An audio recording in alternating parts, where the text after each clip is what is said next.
pengetahuan. Untuk badan usaha, PT Indomarko adalah sebuah perseroan terbatas. PT Indomarko merupakan bentuk badan usaha yang umum di Indonesia, di mana tanggung jawab perusahaan terbatas pada asetnya sehingga melindungi aset pribadi para pemiliknya.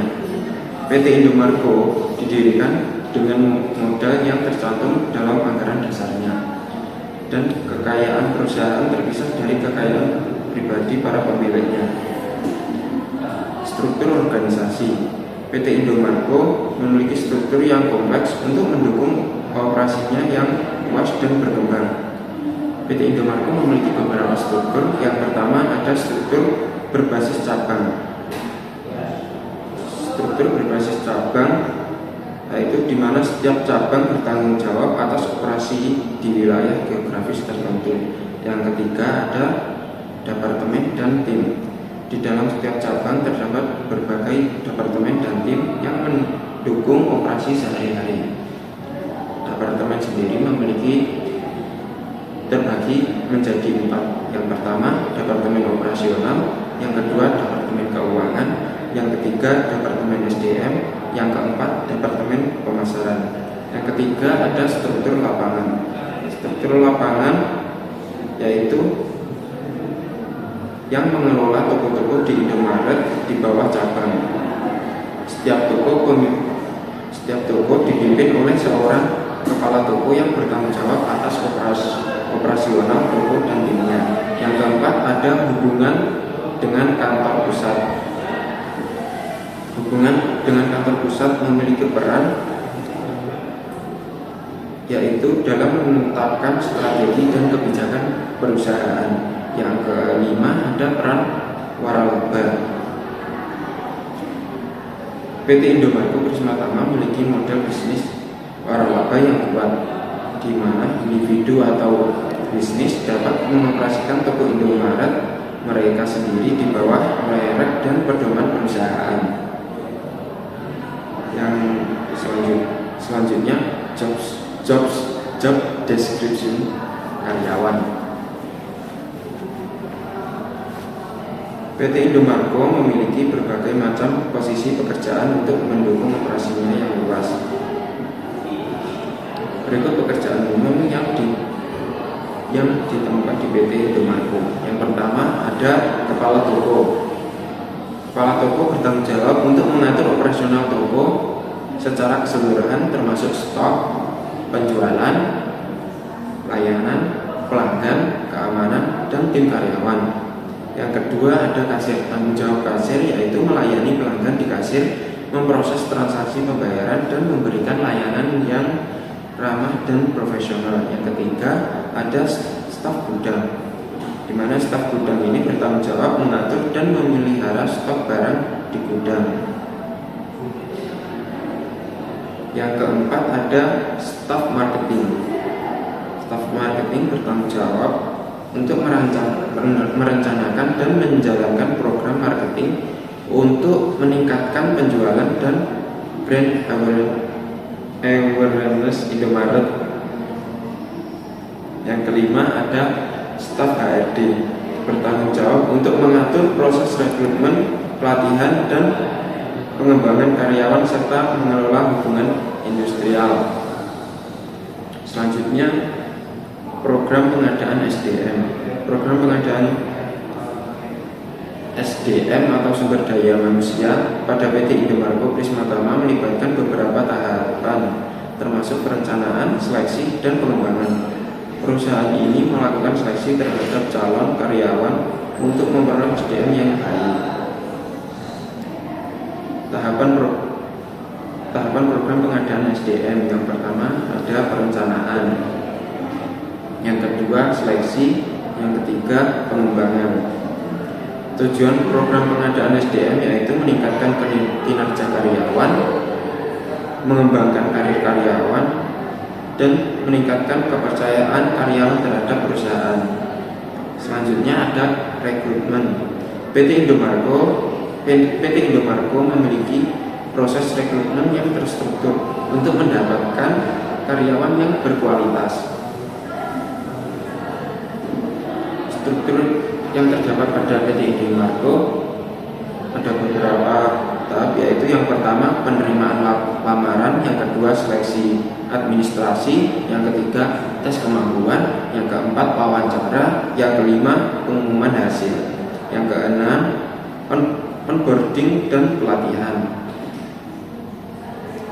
Yang selanjutnya ada seleksi. PT Indomarko memiliki proses seleksi karyawan yang terstruktur untuk memastikan mendapatkan karyawan yang berkualitas dan sesuai dengan kebutuhan perusahaan. Ada beberapa struktur. Yang pertama seleksi administrasi, yang kedua tes kemampuan, yang ketiga wawancara, yang keempat pengumuman hasil, yang kelima onboarding dan pelatihan. Yang selanjutnya ada program kompensasi. Berdasarkan hasil pencarian, program kompensasi PT Indomarko meliputi yang pertama ada gaji minimal UMK, yang kedua BPJS, yang ketiga cuti, yang keempat insentif, yang kelima lembur, yang keenam THR, yang ketujuh jenjang karir. Yang selanjutnya ada upah atau gaji. Gaji di PT Indomarko bervariasi tergantung pada posisi dan pengalaman. Rata-rata gaji bulanan berkisar antara 2 juta untuk posisi entry level seperti kasir hingga 35 juta untuk posisi manajerial. Beberapa contoh gaji yaitu yang pertama gaji karyawan. Gaji karyawan toko dan kasir. Gaji pokok untuk karyawan toko dan kasir biasanya dimulai dari 2 juta hingga 4 juta per bulan. Terdapat tambahan lembur yang dapat meningkatkan total gaji, tunjangan dan bonus. Yang selanjutnya ada posisi manajerial. Untuk posisi manajerial gaji dapat mencapai 35 juta per bulan, tergantung pada tanggung jawab dan pengalaman posisi. Yang selanjutnya ada kesempatan kerja. Indomaret sering membuka lowongan pekerjaan terutama untuk posisi karir, kasir dan karyawan toko, dan lebih dari 16.000 toko. Selanjutnya ada upah dan gaji. Gaji pada PT Indomarko bervariasi tergantung pada posisi dan pengalaman. Rata-rata gaji bulanan berkisar antara 2 juta untuk posisi entry level seperti kasir hingga 35 juta untuk posisi manajerial. Yang selanjutnya ada insentif. Ada beberapa insentif. Yang pertama insentif bulanan, yang kedua bonus kerja, yang ketiga tunjangan hari raya, yang keempat program penghargaan, yang kelima pelatihan dan pengembangan. Selanjutnya ada benefit. Benefit yang ada pada PT Indomarko, yang pertama ada asuransi kesehatan, yang kedua ada rencana pensiun, yang ketiga liburan dan waktu libur, yang keempat tunjangan keluarga dan pengasuhan anak, yang kelima fasilitas dan diskon, yang keenam pelatihan dan pengembangan, yang ketujuh program pengakuan karyawan. Yang selanjutnya saya akan menjelaskan tentang program pengembangan SDM. Yang pertama ada pelatihan. PT Indomarko memiliki program pelatihan SDM yang terstruktur untuk meningkatkan kualitas dan kemampuan karyawannya. Beberapa aspek penting yang ada di dalam pengembangan SDM yaitu kebutuhan tinggi akan SDM. Karena PT Indomarko memiliki kebutuhan SDM yang sangat tinggi karena mereka memiliki lebih dari 9.000 cabang. Dan yang selanjutnya yaitu fokus pada keterampilan kerja. Pentingnya pelatihan untuk meningkatkan keterampilan kerja karyawan di perusahaan lain seperti PT Pupuk Iskandar Muda. Ini menunjukkan bahwa PT Indomarko tidak hanya fokus di satu keterampilan saja. Selanjutnya yaitu program pelatihan yang terstruktur. Berdasarkan informasi umum tentang program pelatihan SDM PT Indomarko, kemungkinan memiliki program pelatihan yang terstruktur yang mencakup berbagai jenis pelatihan seperti pelatihan keahlian, pelatihan kepemimpinan, dan pelatihan pengembangan diri. Yang keempat yaitu evaluasi dan pengembangan program. PT Indomarko kemungkinan memiliki sistem evaluasi dan pengembangan program pelatihan untuk memastikan bahwa program tersebut berjalan dengan efektif. Yang selanjutnya yaitu tujuan program pelatihan. Tujuan utama program pelatihan SDM di PT Indomarko kemungkinan adalah untuk yang pertama yaitu meningkatkan keterampilan dan pengembangan karyawan. Yang kedua, meningkatkan kinerja karyawan. Yang ketiga, meningkatkan motivasi karyawan. Yang keempat, mempersiapkan karyawan untuk jenjang karir yang lebih tinggi. Dan yang terakhir yaitu meningkatkan produktivitas dan efisiensi perusahaan. Selanjutnya yaitu penilaian kinerja. PT Indomarko memiliki sistem penilaian kerja SDM yang terstruktur juga, yang mana kita dapat melihat beberapa aspek penting berdasarkan informasi yang kami kumpulkan. Selanjutnya yaitu penilaian kinerja. PT Indomarko memiliki sistem penilaian kinerja yang juga terstruktur, yang mana bertujuan untuk mengukur dan meningkatkan performa karyawan. Beberapa poin yang kami identifikasi dari penilaian kinerja PT Indomarko yaitu yang pertama adalah tujuan penilaian kinerja, yang mana PT Indomarko memiliki tujuan untuk mengevaluasi kinerja karyawan, pengembangan karyawan, memotivasi dan memberi pengakuan karyawan, pengambilan keputusan untuk keputusan selanjutnya. Yang kedua, aspek yang dinilai. Aspek yang dinilai oleh PT Indomarko yaitu kinerja kerja, keterampilan dan kemampuan, dan sikap dan etika kerja. Yang ketiga yaitu metode penilaian. Penilaian yang dilakukan oleh PT Indomarko ada beberapa, yaitu yang pertama adalah penilaian mandiri, di mana karyawan mungkin dapat menilai kinerjanya sendiri. Yang kedua ada penilaian atasan, yang mana atasan langsung menilai kinerja karyawan. Yang ketiga yaitu penilaian rekan kerja, di mana rekan kerja bisa menilai kinerja karyawan. Yang selanjutnya yaitu penilaian pelanggan, yang mana penilaian pelanggan ini juga melibatkan penilaian dari pelanggan terhadap layanan yang diberikan oleh karyawan. Dan yang selanjutnya yaitu frekuensi penilaian. Penilaian kinerja mungkin dilakukan secara berkala seperti bulanan dan tahunan. Dan selanjutnya frekuensi penilaian akan tergantung pada kebutuhan dan kebijakan perusahaan. Selanjutnya ada poin umpan balik dan pengembangan, yang mana setelah penilaian selesai, karyawan akan diberi arahan untuk apa yang harus mereka kembangkan lagi, sehingga karyawan bisa mengevaluasi diri dan membantu mereka untuk mengembangkan karir mereka. Nah, kali ini kita akan menjelaskan input, transformasi, dan output. Yang pertama yaitu input. PT Indomarko adalah salah satu jaringan minimarket terbesar di Indonesia. Input yang diperlukan untuk menjalankan operasional di perusahaan seperti Indomaret dapat mencakup beberapa aspek, antara lain sumber daya manusia, produk dan stok, sistem informasi, modal, lokasi, pemasaran, regulasi, dan kepatuhan. Yang kedua, transformasi. Beberapa aspek transformasi yang dilakukan meliputi ekspansi jaringan, digitalisasi, diversifikasi produk, sustainability, pelayanan pelanggan, kemitraan strategis, inovasi dalam pemasaran. Transformasi ini bertujuan untuk meningkatkan daya saing dan memenuhi kebutuhan pelanggan yang terus berkembang di era modern. Yang ketiga yaitu output. Beberapa output utama yang dapat diidentifikasikan yaitu adalah laporan keuangan, jumlah gerai, volume penjualan, inisiatif pemasaran, kepuasan pelanggan, inovasi produk, dan kinerja karyawan. Output ini memberikan gambaran menyeluruh tentang PT Indomarko beroperasi dan beradaptasi dengan perubahan di pasar Indonesia.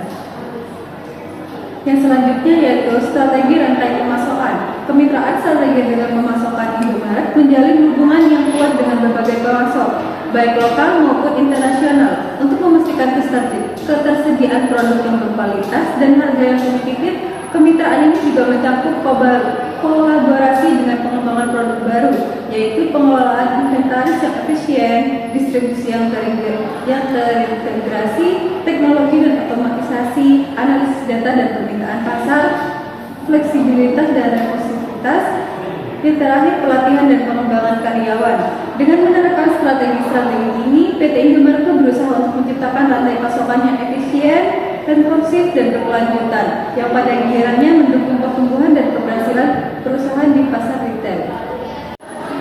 Selanjutnya saya akan menjelaskan tentang segmenting, targeting, dan positioning.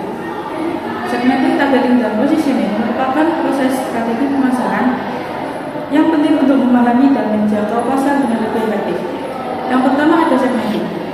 Segmenting ini merupakan proses yang melibatkan pembagian pasar menjadi kelompok-kelompok yang lebih kecil berdasarkan karakteristik tertentu seperti demografi, psikografi, perilaku, dan geografi. Penerapannya pada PT Indomakro, mereka melakukan segmentasi berdasarkan usia, jenis kelamin, pendapatan, dan minat untuk memahami pasar mereka dengan lebih baik. Yang kedua ada targeting. Setelah segmentasi, langkah selanjutnya adalah menentukan segmen mana yang akan dijadikan target. Hal ini melibatkan evaluasi, potensi, dan daya tarik komersial dari setiap segmen. Penerapannya pada PT Indomakro, mereka mengidentifikasi segmen mana yang menjanjikan. PT Indomakro dapat fokus pada segmen tersebut dengan strategi pemasaran yang telah ditentukan. Selanjutnya ada positioning. Proses ini menciptakan citra atau persepsi tertentu di benak konsumen tentang produk atau layanan yang ditawarkan. Positioning melibatkan pengembangan strategi pemasaran yang jelas dan unik untuk setiap segmen yang ditargetkan. Penerapannya pada PT Indomakro, mereka mengembangkan pesan pemasaran yang jelas dan menarik untuk membedakan produk mereka dari pesaing dan menarik perhatian konsumen. Selanjutnya adalah bauran pemasaran. Pada PT Indomakro, mereka menggunakan bauran pemasaran 4P. Yang pertama ada produk. Produk ini merujuk pada barang atau jasa yang ditawarkan kepada konsumen, mencakup kualitas, desain, fitur, merek, dan variasi produk. Penerapannya, mereka menawarkan berbagai produk mulai dari makanan, minuman, kebutuhan sehari-hari hingga produk rumah tangga. Yang kedua ada price. Price ini menentukan berapa harga yang akan dikenakan kepada konsumen. Penerapannya pada PT Indomakro, mereka menerapkan strategi harga yang kompetitif untuk menarik konsumen. Mereka sering memberikan diskon dan promosi untuk produk tertentu. Yang ketiga ada place. Place ini menunjukkan di mana dan bagaimana produk akan didistribusikan kepada konsumen. Penerapannya pada PT Indomakro, mereka memiliki jaringan distribusi yang luas sehingga juga pada PT Indomakro ini tersebar di seluruh Indonesia. Yang keempat adalah promotion. Promotion merupakan cara untuk mengkomunikasikan produk kepada konsumen, dan ini mencakup seperti iklan, promosi penjualan, dan pemasaran digital. Penerapannya pada PT Indomakro, mereka menggunakan berbagai saluran promosi termasuk iklan media cetak, televisi, media sosial, dan aplikasi mobile. Dengan penerapan bauran pemasaran yang efektif, PT Indomakro dapat mempertahankan posisinya sebagai salah satu pemimpin pasar dalam industri retail di Indonesia. Hanya ada permodalan. PT Indomakro merupakan perusahaan dari jaringan Indomaret yang populer. Meskipun hasil pencarian tidak langsung memberikan informasi tentang struktur modal dan pemrograman pembiayaan PT Indomakro secara spesifik, tetapi mereka memberikan wawasan tentang praktik bisnis dan kemitraan mereka secara tidak langsung.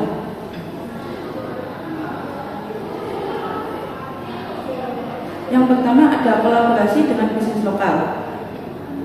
PT Indomakro secara aktif berkolaborasi dengan bisnis lokal, khususnya UMKM. Kolaborasi ini melibatkan penyediaan akses ke saluran retail melalui toko Indomaret yang dapat membantu UMKM dalam memperluas jangkauan pasar dan penjualan mereka. Yang kedua ada fokus pada pengembangan karyawan.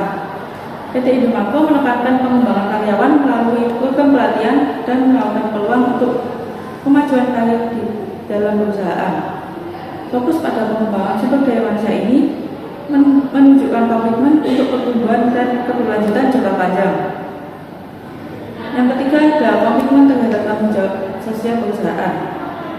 PT Indomakro secara aktif berpartisipasi dan inisiatif pada tanggung jawab sosial mereka, seperti mendukung masyarakat lokal dan berkolaborasi dengan Bank Indonesia pada program Ganesha Bank Sakti. Komitmen terhadap tanggung jawab sosial ini dapat mencerminkan pendekatan yang lebih luas terhadap pengelolaan modal dan bertanggung jawab dengan mempertimbangkan dampak investasi mereka pada masyarakat dan lingkungan. Yang keempat adalah ekspansi dan pertumbuhan. PT Indomakro, jaringan pada PT Indomakro ini sangat luas dan tersebar di seluruh Indonesia. Ekspansi ini kemungkinan membutuhkan investasi modal dan yang signifikan menunjukkan bahwa PT Indomakro memiliki akses modal dan menerapkan strategi untuk mengamankan pendanaan untuk rencana pertumbuhan yang ambisius. Yang kelima adalah menarik talenta. PT Indomakro secara aktif merekrut karyawan baru, menawarkan gaji dan tunjangan yang kompetitif. Hal ini menunjukkan posisi keuangan yang kuat dan memungkinkan mereka untuk menarik dan mempertahankan talenta. Selanjutnya ada kesimpulan dari poin permodalan ini.